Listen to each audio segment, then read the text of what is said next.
think about your favorite sports team for a second. The jersey you wear, the chants you shout, the stadium that feels like a second home. But have you ever paused and wondered, why do we call sports teams franchises, just like fast food joints? It's not like you can drive through and order a touchdown with the side of home runs, right? Well, it turns out the world of sports runs on a playbook that's not too different from the world of business. And it's a playbook that's been around for decades and has completely revolutionized sports. From the crowded stadiums to the lesser known happenings of the front office, sports teams are more than just the games that they play. They are a business model that's just as strategic as any other business that you drive by. And as for the term franchise, well, it's not just a random word that became an unexplainable tradition. There's a history to the idea of sports franchises, and it's a history loaded with billions of dollars of sales. And I think there's a lot that you and I can learn from it. So let's go back in time to the early days of professional sports, back before professional sports was as established and profitable as it is today. So back then, your team was more of a hometown pride thing and something to argue about with your buddies at the bar. Sports teams weren't nearly the money makers that they are today. But as time went on, the size of the crowds grew. The passion from the fans got way more intense. And thanks to changing technology, fans had more options to watch or listen to their favorite sports teams, which forced a transformation in how professional sports were organized and marketed. So this is when the idea of a sports franchise comes to life. A term that's borrowed from the business world where franchise meant permission granted to sell a company's goods in a particular area using a specific system. In sports, it means roughly the same thing, but slightly different. A sports franchise is a team's right to operate in a city and be the only team in town.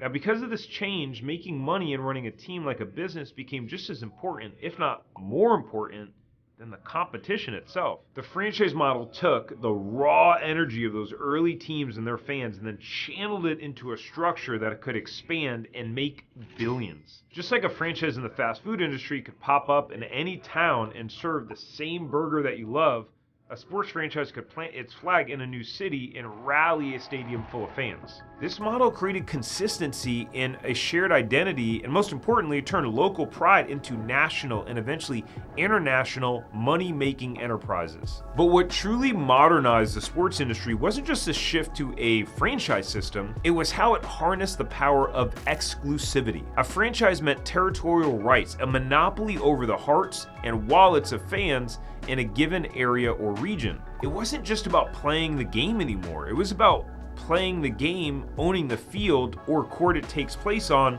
and every hot dog sold on game day. And as these franchises grew, as they began to draft the best talent and broadcast their games across the country and all over the world, the business of sports began to escalate into this massive moneymaker that it is today. So teams became trademarks, players turned into brand ambassadors, and stadiums became iconic monuments in their respective cities. So when we talk about the origin of sports franchises, it's not just the history. Sports franchises created a complete revolution in how we view sports today. Now, in the business world, a franchise is like a copy and paste of a successful brand into different locations. It's about replicating success so that no matter if you're in Miami or Milwaukee, the experience is consistent. Now, a franchise agreement is the blueprint. It's the how-to guide, the rules of the game, if you will. It's a contract that says, here's our brand, here's our playbook, here's our secret sauce. Stick to it, and the crowd, aka the customers, will come. Now pivot to the world of sports, and the concept becomes even more dynamic. Each sports team is a franchise operating under the larger umbrella of the league.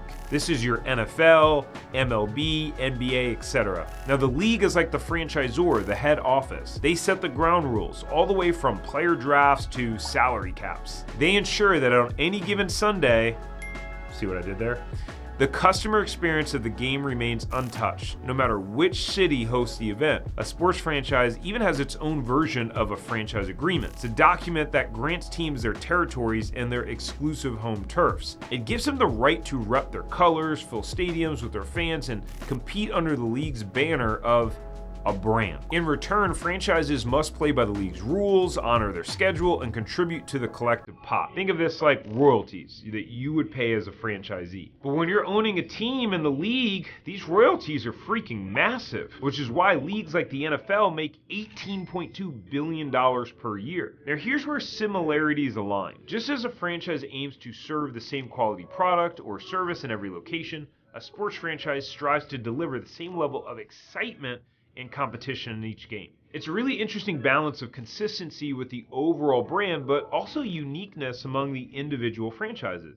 Each team, while playing the same sport, has its own identity, MVPs, and its own traditions. But make no mistake, the league is the linchpin in this model. It's the driver of the ship that creates profitability. So every cheer, every jersey, every halftime show is part of a bigger empire, a franchise empire, and each franchise plays its part. But if you strip away the roaring crowds, the halftime hype, and the on-field heroics, you'll find the heart of a multi-billion-dollar beast, the business of sports. It's where choosing team locations are as strategic as selecting the next location for a McDonald's or a Burger King.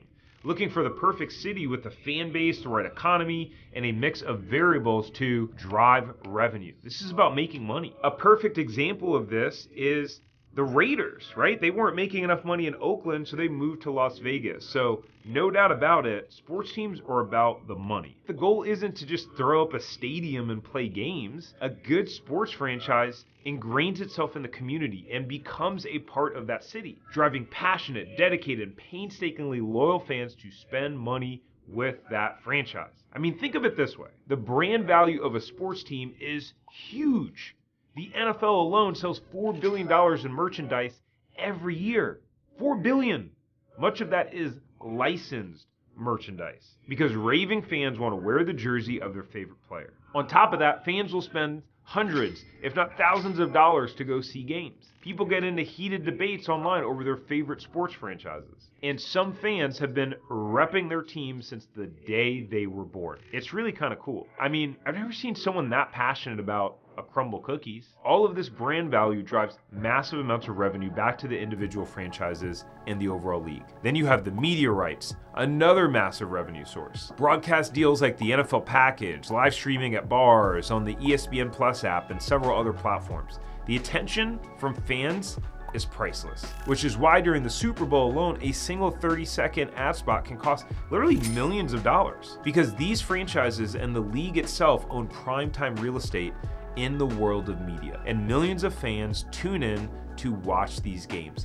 Just like McDonald's owns primetime real estate, and millions of people every year go through McDonald's franchises. And look, that's just the external side of things, like sales and revenues. If you were to pop the hood of your favorite sports franchise, underneath is a well-oiled machine ran like any other business. From player salaries and training facilities to community projects and stadium maintenance, every penny is part of a larger strategy aimed at one thing: growth. It's not just about wins and losses, but fan engagement, market share, and yes, the bottom line. This is where things get further away from the competition of sports and more into the profit and losses of a team. Because at this point in time, just winning on the field isn't enough. So you have to win on the business side first. The more money you can make, the more you can spend on players and facilities and training. But at the end of the day, the true power of a sports franchise comes down to the passion of its fans, aka the customers. Their loyalty is what buys tickets, merchandise, and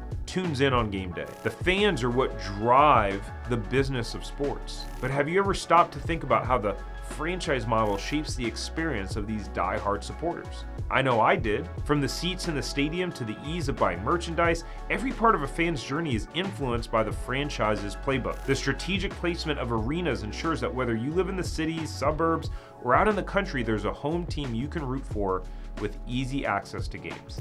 And it's no accident that the merchandise is as accessible as it is tempting, with team stores strategically placed in high foot traffic areas and a seamless online shopping experience that turns a quick click into a high dollar purchase. The franchise model also means that fans get a consistent quality of experience, from the food at the concession stands, which is typically crap, to the halftime shows.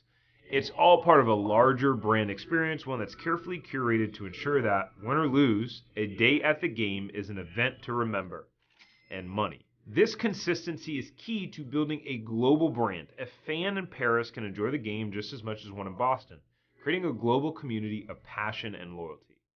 Through social media, fantasy leagues, and online communities, fans are more connected than ever, not just to their team, but to each other. The franchise model leverages this connectivity, turning every game into a shared experience that stretches far beyond the end of the game. It's here, in the virtual stands of the internet, that fans debate, plays, celebrate victories, and yeah, sometimes get in hilarious or embarrassing fights on Facebook. So from a fan's perspective, the franchise model isn't just about raking in billions of dollars, it's pushed the growth in sports and how they are delivered to the fans, ultimately providing a better fan experience year after year, because a better experience will lead to more money spent.